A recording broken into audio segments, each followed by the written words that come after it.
Yeah, I wanted to talk about Cuba and how it kind of connects to a pattern that might be happening globally. All So right. if you could play the first clip. This morning, President Trump continuing his pressure on Cuba Cuba right now is in very bad shape. after signaling for weeks that he may focus on the island nation after the U.S.'s involvement in Iran and Venezuela. The president saying yesterday, We'll be doing something with Cuba very soon. Secretary of State Marco Rubio also weighing in. Cuba has an economy that doesn't work and a political and governmental system that can't fix it. In Cuba, residents struggling with the chaos. Inside this hospital in Havana, the threats facing Cubans are on full display, with doctors and their patients dealing with unpredictable power outages, issues that have gotten worse since the Trump administration blocked oil shipments from Venezuela after arresting its leader, Nicolas Maduro. How much worse have things gotten since the energy blockade? Muchísimo. Muchísimo. Doctors say the outages, which could happen multiple times a day and last hours at a time, make it challenging to store medications that rely on refrigeration. Mm. But perhaps the biggest challenge facing both medical staff and their patients, just getting to clinics and hospitals for help. Yonelkis Polo Garcia has been receiving life-saving leukemia treatments for more than a year. She worries because she lives in a rural area, she won't have the transportation to get to treatments she so desperately needs. While in the U.S., the White House continues to push for change. The people in charge they don't know how to fix it. And so they have to get new people in charge. Now, Cuba's president on X saying in part that the U.S. publicly threatens Cuba almost daily. And as far as our visit to that hospital, one striking note, one doctor telling me that they actually skip meals now so that their patients have something to eat, some even walking miles to work now because of the worsening fuel crisis here.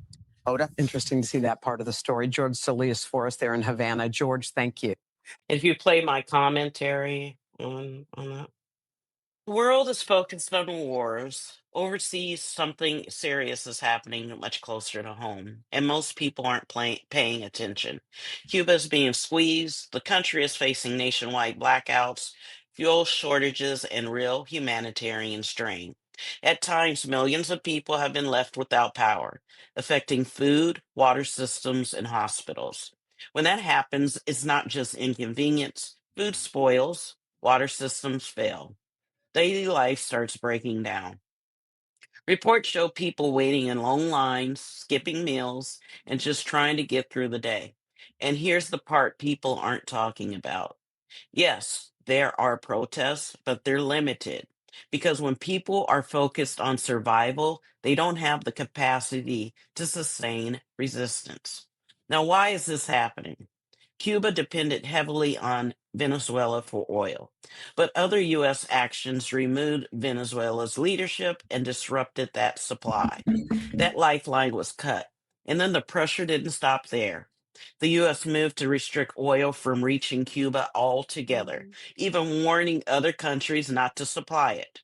So this isn't just collapse, this is pressure. And the result is clear: fuel disappears, power collapses, people suffer. And into that gap, Russia steps in, sending oil to Cuba despite U.S. pressure, not just as aid, but as influence. Because this isn't just about Cuba, it's about control. And we're seeing the same pattern globally. In the Strait of Hormuz, Iran is influencing the flow of oil through one of the most critical routes in the world, while countries like China and Russia are still moving energy through that system. So now you have multiple powers using the same playbook. Control the flow of energy and you create pressure. But here's the part we have to be honest about. While this strategy plays out, Cuba is suffering. Cubans are suffering. People are dealing with blackout, shortages, and instability, while larger powers compete over control. And historically, this idea of controlling influence in the Western Hemisphere isn't new. It echoes policies like the Monroe Doctrine, So the real question is this about stability or is this about expanding influence through control of energy? And if this is the strategy, what happens next? And that raises the bigger question. If Iran can influence global oil by controlling access to the Strait of Hormuz, and the United States takes that control, what happens next? Are we stabilizing the system, or are we just shifting control of energy from one power to another? Because when control of energy shifts, so does power. So, what happens next if if things go the way Trump wants in Iran? What would power look like in his hands? I don't know what happened. I got kicked off. Good one, Marley. You Good one. you dropped the mic and you left. Great. So I asked that question about what happens next. I have some notes here. Stephen Miller's approach is about tightening control at home and expanding influence abroad, especially through security, integration, and energy. If control over energy routes and supply can shape outcomes from Venezuela to Cuba to the Strait of Hormuz, are we looking at isolated decisions or a broader strategy around influence and control? This was the Like, plan. Yeah. yeah, because it seems like what's happening is, you have the whole Monroe Doctrine happening. And like pre-World War II, some countries it was all about, control over energy. Venezuela is one of the largest oil reserves, I heard. Like it's sitting on an oil gold That's right. mine. And Iran Cuba is second.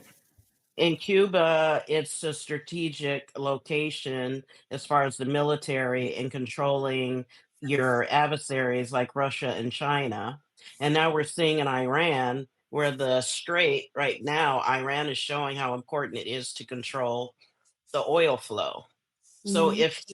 if we are successful in some way, or Trump or Stephen Miller, like what does that look like? I said, Whoopi said, we in trouble, girl. Girl, yeah. I Like I said, we're mean, screwed. yeah, It like was it, and please forgive me, but the Cuban Missile Crisis where we had, Russia and Cuba, everyone knows Cuba is a huge hub that everyone wants control of, because of these reasons. right. And if Russia gets in there and starts giving them oil and stuff, that could be a huge threat to United States safety. Yeah. And Trump's like playing loosey goosey, going, "I'm going to be the bigger guy," and No, they're Putin's working playing it. together. It's not a Yeah, these five people are working together, and Kamala tried her best to tell yeah, us. And, I mean, she tried, and they just didn't believe her. And I mean, and now that's why a lot of African American people say, you know what, I'm sitting this one out. Yeah. yeah, And meanwhile, people dying, people are starving in Cuba, and other countries are kind of sitting back and not helping because Trump is warning them, is bullying them, and they're listening to it. They yeah, saw what he did to Venezuela. yeah. That was the test. That was the test for him. And going to LA with ICE and with the national reserves, that was a test. Those are all Yeah. tests. It just When I seems like there's a pattern happening that if you look back in history, I mean, it seems haphazard, and maybe it is, but I'm also scared. They have a plan, Project 2025. I feel like there might be a global strategy that's happening, and they're starting small to see how people respond or if it works That's to me. correct. when I You're found out right. what's happening in Cuba and that they've lost power and medication is expiring and food is spoiling, I don't know what to do with the feelings.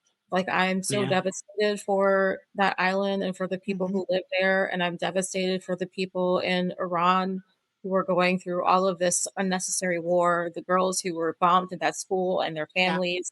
And I don't know what to do with these feelings because I feel complicit.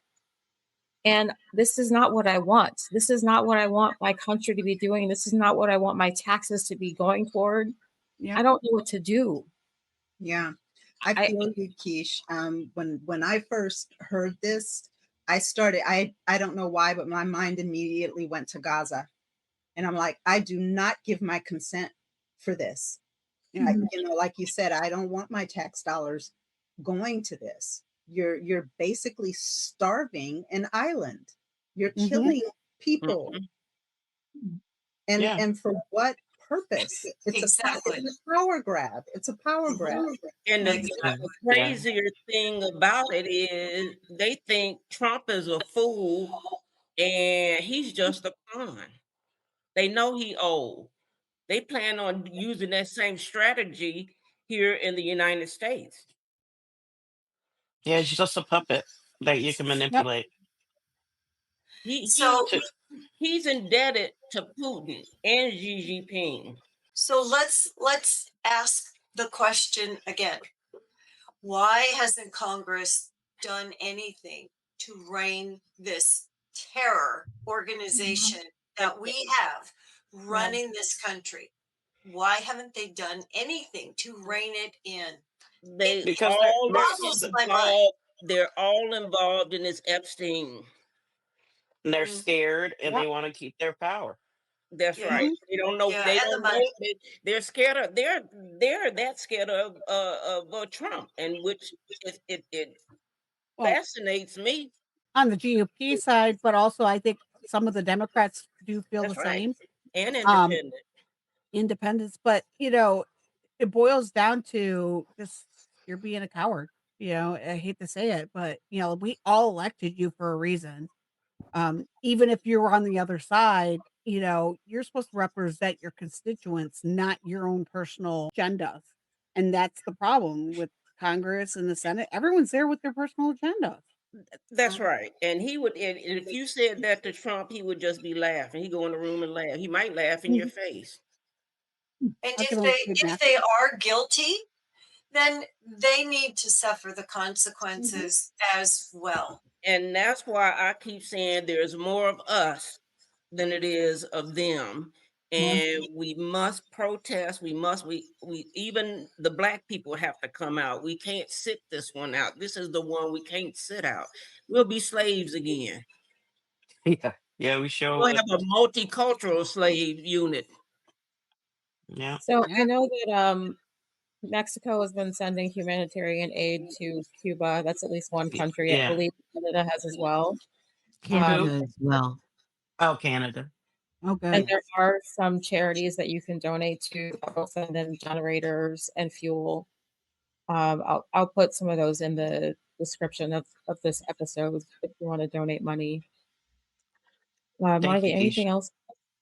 Yeah. No, that's all I wanted to say. Well, Trump didn't even want to help Puerto Rico. He didn't want to help Jamaica. He didn't want to help nowhere. He's a He threw out one thing of paper towels. Yep. I said, you should Yeah. be ashamed of yourself. If he could feel shame, he can't.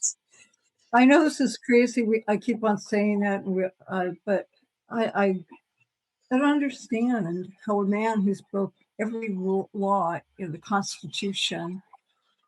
I guess the DOJ is not doing their job. Nobody is. He should be arrested and put in jail. I know we all know that, but I just have to voice it. I'm just.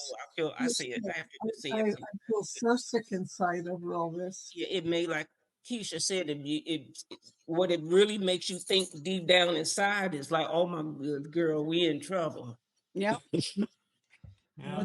Thank you for bringing that subject to light, Marlene, because I've been Oh, yeah. Yeah, it was great. Thank you. Yeah, you have to dive deep to actually find Yeah. out what's really going on because it's Mhm. like a blip on the screen. Yeah. Yeah. You know, So they much don't going on focus in the on it. world. Oh my Yeah. gosh. Yes, Every thank you. day.